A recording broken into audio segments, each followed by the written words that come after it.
అందరికీ నమస్కారం. భోగి పండగ. తెల్లవారుజామున భోగి మంటలు ఎందుకు వేయాలి?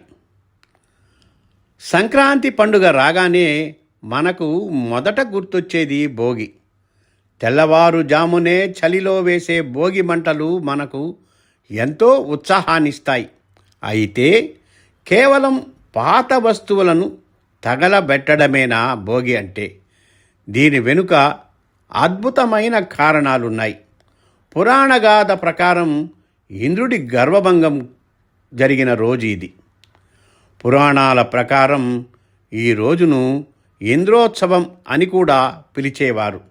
ఒకప్పుడు ఇంద్రుడు తన అధికార గర్వంతో గర్వించినప్పుడు శ్రీకృష్ణుడు గోవర్ధనగిరిని ఎత్తి ఇంద్రుడి గర్వాన్ని అణిచివేస్తాడు.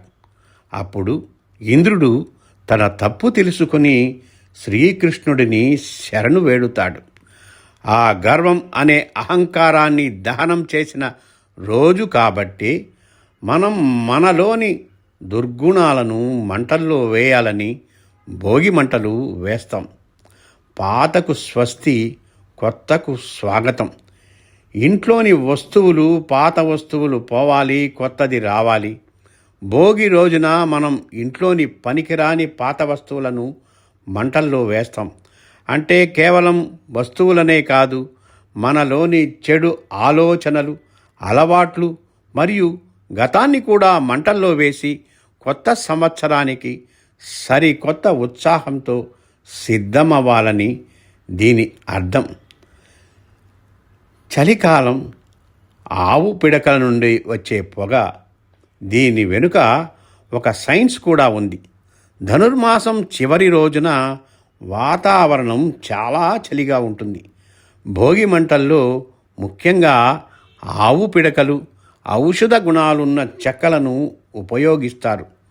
వీటి నుండి వచ్చే వేడి మరియు పొగ వల్ల వాతావరణంలోని క్రిములు నశిస్తాయి.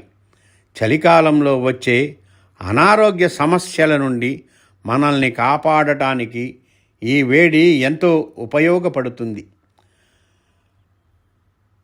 అగ్నిని పవిత్రతకు చిహ్నంగా భావిస్తాం.